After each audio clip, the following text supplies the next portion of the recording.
Have you ever sat in the quiet of your home, maybe with a cup of tea or the hum of the evening news, and wondered how to keep your heart full as the years roll on? It's not a question we often say out loud, but for many in their 70s, 80s, or beyond, it's a quiet thought that lingers. Life changes as we age, friends drift, family moves far, and sometimes the people we leaned on are no longer here. You might find yourself with more time, more silence, and fewer voices to fill it. But here's a truth worth holding on to: being alone doesn't mean being lonely. In fact, this chapter of life can be rich with meaning, calm, and even unexpected joy. In this video, we're diving into 5 heartfelt guides to help you find genuine happiness on your own, especially if close connections feel distant or rare. These aren't quick fixes to pass the time. They're deep practical shifts that can bring warmth, purpose, and lightness to your days. Each guide weaves together emotional insight, practical wisdom, and real-life stories to show you not just what to do, but why it matters. Whether you're navigating newfound solitude or have been on your own for years, there's something here to brighten your perspective. Stick with me until the end, because the final guides might just reshape how you see this season of life, turning quiet moments into something truly special. Let's dive in. Guide 1: Crafting a Purposeful Daily Flow. One of the most powerful ways to feel content while living alone is to build a daily flow that feels like a gentle hug from life itself. When you're younger, your days are often shaped by the world, work deadlines, family needs, social plans. But in your 70s or 80s, especially if you're alone, you might wake up to a day that feels wide open. That freedom can be beautiful, but without structure, it can also feel heavy, like a blank page with no words. A purposeful daily flow gives your days shape and meaning, no matter how simple the rhythm. This isn't about filling every hour with tasks. It's about creating small, intentional moments that anchor you. Maybe you begin each morning by opening the curtains and watering a favorite plant while the kettle hums. Perhaps you set aside time after breakfast to read a chapter of a novel or listen to a favorite radio show. These little rituals create a sense of predictability that your mind and heart crave. Psychologically, routines are like a steady hand on your shoulder. They reduce the mental clutter of deciding what's next, leaving room for calm and clarity. For example, take Margaret, 78, who lives alone in a small apartment. Every morning she makes a cup of chamomile tea, sits by her window, and writes one thing she's grateful for on a sticky note. Some days it's big, like a call from her niece. Other days it's small, like the way the sunlight hits her kitchen table. By lunchtime, she takes a 10-minute walk around her block, waving at neighbors. These habits aren't grand, but they give her days a heartbeat, a reason to get up, and a sense that her time matters. That's the power of a routine. It's not about busyness, it's about belonging to your own life. Your flow doesn't need to be rigid or packed. Include moments of rest, a quiet hour with a crossword, a nap in your favorite chair, or time to flip through old photos. The goal is to create a day that feels like yours, one that reflects who you are. Studies show that structured routines can boost mood and even improve cognitive health in older adults by reducing stress and fostering a sense of control. So try this: pick 3 small moments to anchor your day, maybe a morning ritual, a midday pause, and an evening wind down. They don't have to be perfect, they just have to be yours. When you shape your days with intention, you're not just passing time, you're building a life that feels full, even in solitude. Guide 2: Becoming Your Own Best Friend. As the years go by and the house grows quieter, one of the most valuable skills you can nurture is being your own source of comfort and strength. When friends or family aren't nearby, or when the phone doesn't ring as often, it's easy to feel a pang of emptiness. Maybe it hits when you're eating dinner alone, or when a memory bubbles up with no one to share it with. Those moments can sting, but they're also an invitation to build a new kind of relationship with yourself. Becoming your own best friend means learning to hold your own heart with kindness, just as you would for someone you love. This starts with how you talk to yourself. Notice the voice in your head. Is it critical when you spill a glass of water or forget a name? Does it linger on what you wish you'd done differently years ago? Try softening that voice. Instead of, "I'm so clumsy," try, "It's okay. Accidents happen." Instead of, "I should have done more," tell yourself, "I've lived a full life, and I'm still here." These small shifts in self-talk might feel awkward at first, but they're like planting seeds of compassion that grow over time. Psychologists call this self-compassion, and it's linked to lower rates of anxiety and depression, especially in older adults. One way to practice this is through what I call a heart check. Take a moment each day to ask yourself, how am I feeling right now? There's no right or wrong answer, just honesty. If you're feeling heavy, acknowledge it. I'm a bit sad today, and that's okay. If you're content, celebrate it. I'm grateful for this quiet moment. One man, George 80, started doing this after losing his partner. Each evening, he sits with a cup of cocoa and mentally checks in with himself. Some nights, he feels peaceful. Others, he feels the weight of missing someone. But by listening to himself without judgment, he's learned to be his own steady presence, and that's made all the difference. Another tool is to create small acts of care for yourself. Maybe it's making your bed each morning so you climb into fresh sheets at night. Maybe it's brewing a pot of coffee, just the way you like it. These acts aren't about indulgence. They're about reminding yourself that you're worth caring for. And don't shy away from the tough feelings. Loneliness isn't a failure, it's a human experience. When it comes, try sitting with it for a moment. Breathe deeply, let it be, and then gently shift towards something soothing like a warm bath or a favorite song.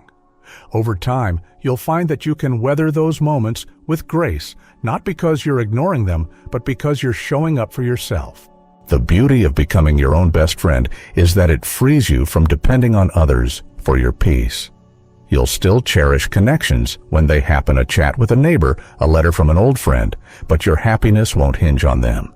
That's not isolation, that's empowerment. It's knowing you're enough just as you are. If you're finding these ideas helpful, please drop number 2 in the comments to let me know you're here.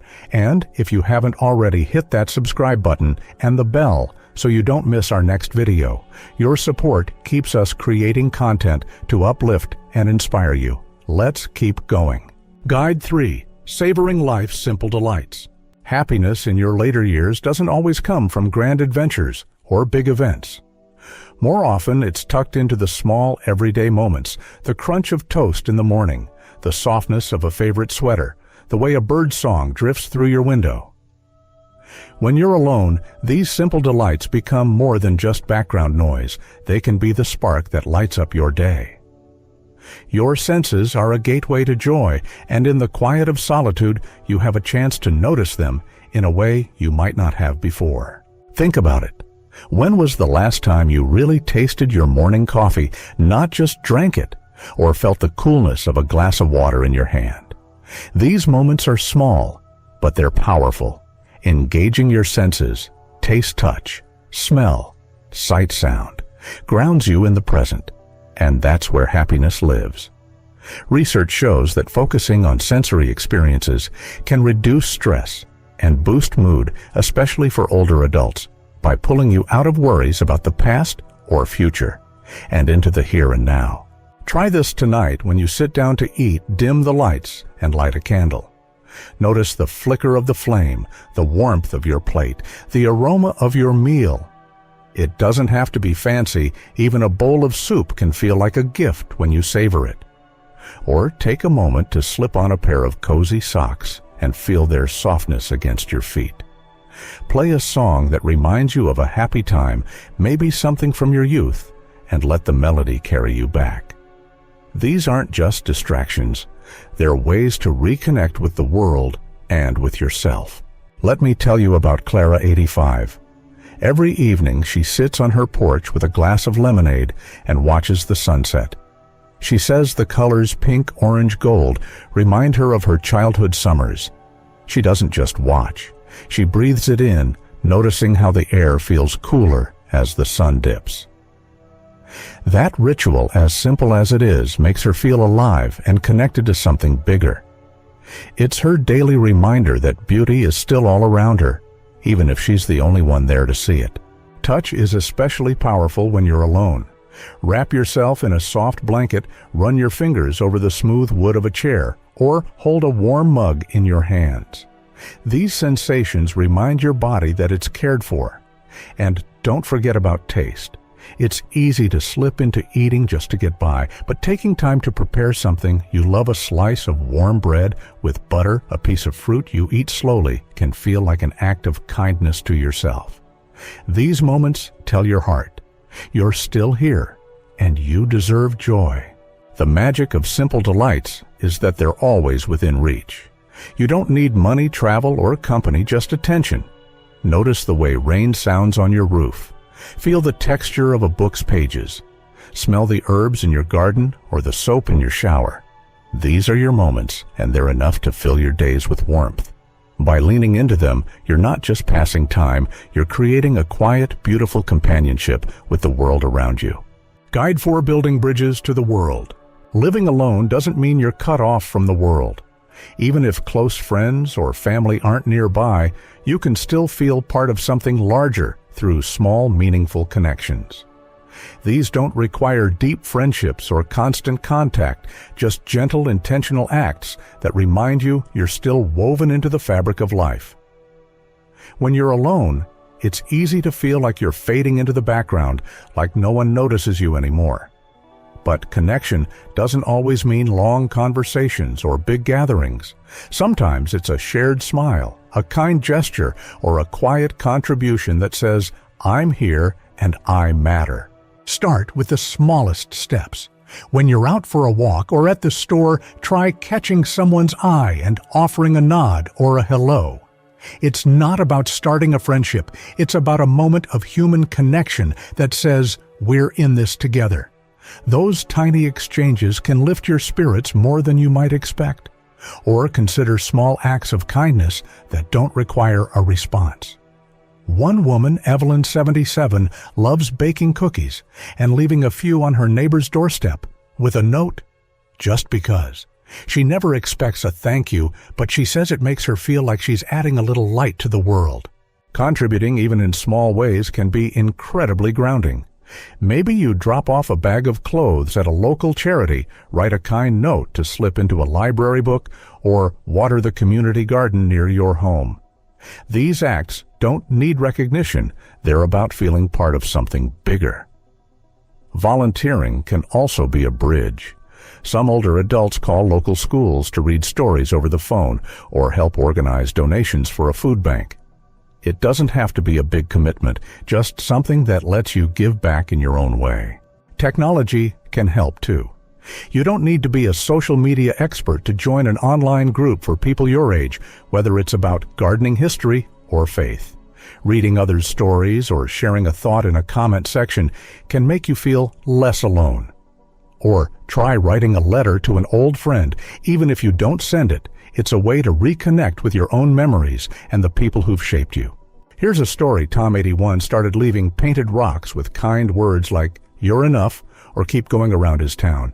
He hides them in parks, on benches, or near mailboxes. He'll never meet the people who find them, but he says it makes him feel like he's part of a quiet conversation with the world. That sense of giving even anonymously keeps him tethered to life. The key is to keep your energy flowing outward, not inward. It's not about waiting for someone to notice you. It's about showing up for the world in your own quiet way. Sit in a park and watch people pass by, feeling the shared hum of life. Visit a local market and chat with a vendor about their day. These moments remind you that you're not invisible. You're part of the human story, and the world needs your presence, your kindness, your quiet strength. Every small act, a wave, a note, a smile, is a thread that ties you to others, even from afar. If these ideas are resonating with you, please comment number 4 below to let me know you're here. And if you haven't subscribed, yet hit that button and the bell so you don't miss our next video. Your support helps us keep sharing content to inspire and uplift you. Let's move on to our final guide. Guide 5, Feeding Your Mind Spark.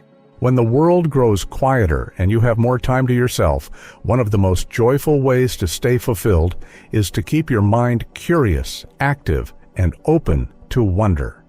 There's a myth that aging means your mind slows down, that learning is for the young.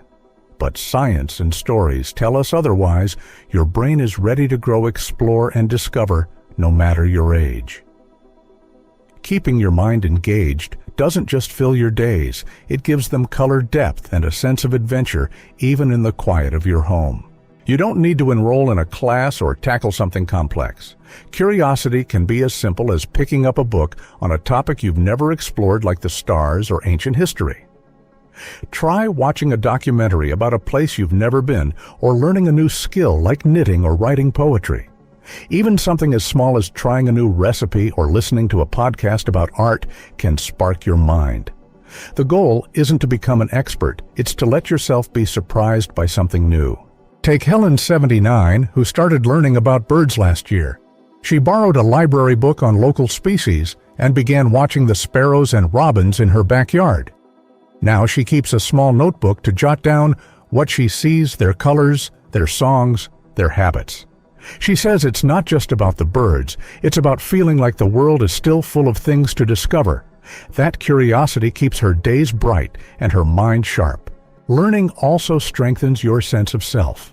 When you explore something new, you're telling yourself, I'm still growing, I'm still here. That's a powerful message, especially when the world might make you feel overlooked. Plus, keeping your mind active has real benefits. Studies show it can improve memory, boost mood, and even slow cognitive decline. But more than that, it makes life feel expansive. You start to see connections between the past and present, between what you know and what you're uncovering. You can find curiosity everywhere. Plant a new herb and learn how it grows. Write down a story from your childhood to share with a grandchild someday. Try a puzzle, listen to music from a different era, or watch a YouTube tutorial on something fun like calligraphy or photography.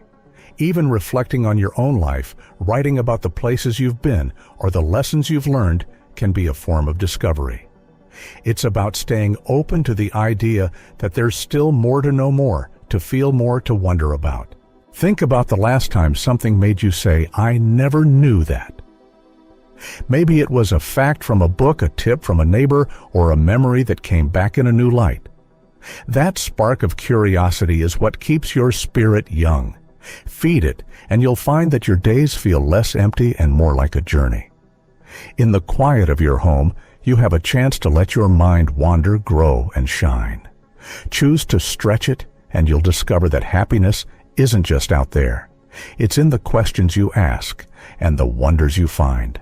Final thoughts. As we wrap up, take a moment to sit with these 5 guides. Which one felt like it was speaking directly to you? Maybe it was the idea of building a daily flow that feels like home, or the thought of savoring a warm drink with fresh eyes. Perhaps it was the nudge to be kinder to yourself, or the reminder that the world still holds a place for you. Whatever resonated, carry it with you.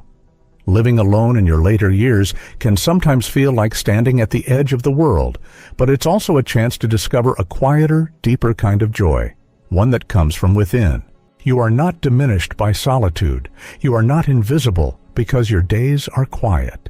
In fact, this season of life might be the richest yet, a time to know yourself in ways you never could when life was louder. So whether you're sitting by a window, stirring a pot on the stove, or resting in the glow of this screen, know this: your happiness is still within reach.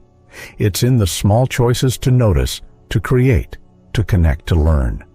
You don't need a crowd to live well, just the courage to embrace your own company. And you're not alone in this journey. This community right here in the comments is full of people like you, people finding their way, one quiet moment at a time. Thank you for being here today.